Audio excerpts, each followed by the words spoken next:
The prosecution today called their star witness, their porn star witness, Stormy Daniels, took the stand this morning.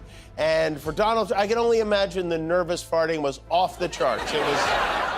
It's hard to believe that Donald Trump, known for his flatulence, is now embroiled in a major scandal. Stormy Daniels recently testified in court during Trump's criminal trials, causing him to become extremely angry. He is now being relentlessly harassed, and there is a chance that his reputation as a brilliant man may be tarnished if he is sent to jail. He testified for 3 hours and 44 minutes today. Her testimony got off to an awkward start. The bailiff swore in on a rolled-up Forbes magazine, and when she raised her right hand, Trump instinctively shouted, "I'm a bad boy, mommy." Recently, Donald Trump has been facing some legal issues, including a hefty fine of $9,000 and a possible jail sentence for violating a gag order. Additionally, Stormy Daniels disclosed details about their supposed affair in 2006, which did not sit well with the judge due to the explicit content. Despite this, late-night hosts such as Seth Meyers, Stephen Colbert, and Jordan Klepper did not hesitate to poke fun at Trump. However, Jimmy Kimmel seemed to have outdone them all in his comedic jabs directed at the president. All in all, it was quite a day for Trump. Quite a day in court. We got mentioned in court again today, which is exciting.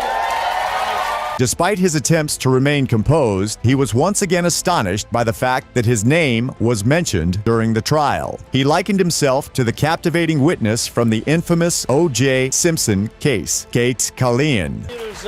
Asked Stormy Daniels about her interview on her show, in which we examined her signature that was on a letter Trump's henchmen cooked up denying that she and Trump ever did it. Daniels said she signed her name in a different way as a tip-off to Jimmy Kimmel, who is me.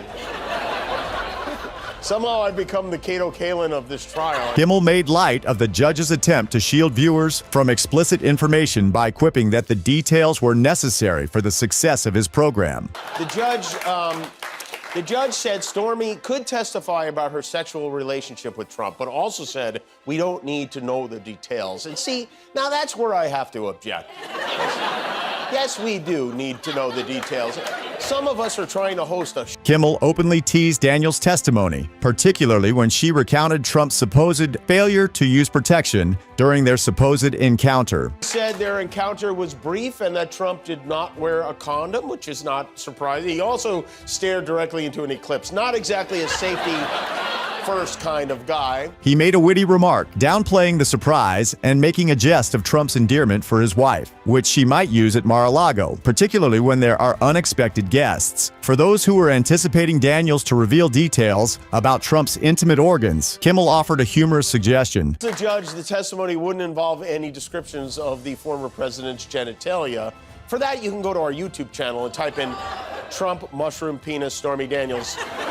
Has 18 million views. You'll love it. When Kimmel read Daniels' account of discovering Trump in his casual boxer shorts and t-shirt, she couldn't resist poking fun at the image. It brought to mind that well-known photo of a younger Trump trying to be flirtatious, which suggested to Kimmel that Trump was attempting to showcase his suave side, but was falling short in a comical way. By the way, if you're having trouble imagining Trump seducing a lady in his bedroom clothes, well, just feast your eyes on this and you'll see that no one puts the mold and smoldering like Donald Trump. It's important to remember that Trump made a move to halt the trial via a post on his new social platform, Truth Social. While discussing this during a lunch break, Kimmel brought up a legal argument made by Trump's lawyers, claiming that Daniels' testimony was biased. Kimmel then made light of the situation, suggesting that the jury might have difficulty being impartial after picturing Trump in an intimate position. And then Trump's lawyers argued that Stormy's testimony was prejudicial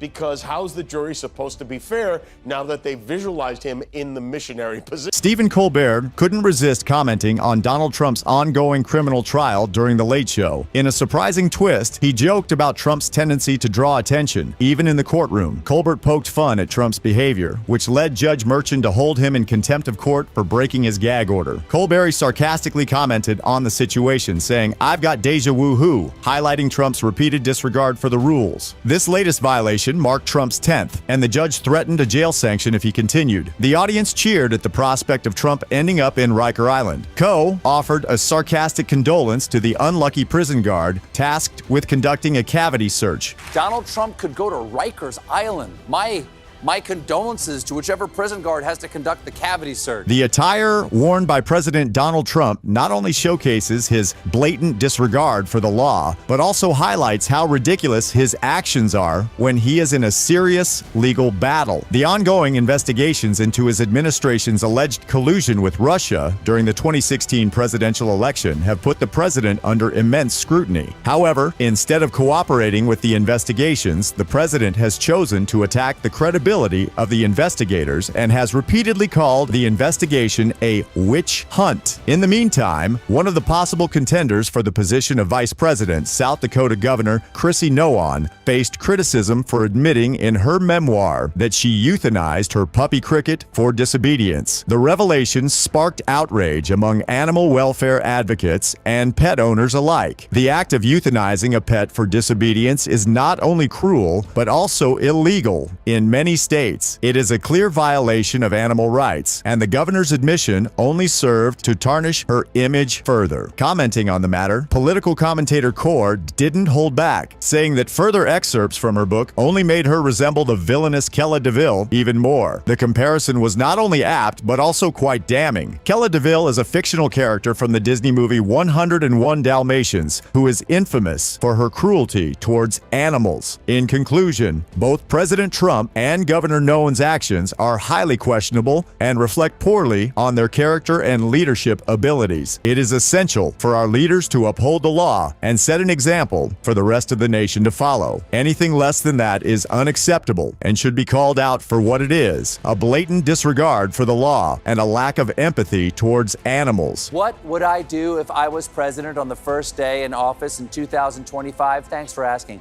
I happen to have a list. The first thing I do is make sure Joe Biden's dog was nowhere on the grounds. Commander, say hello to Cricket for me. That's your if I was president fantasy?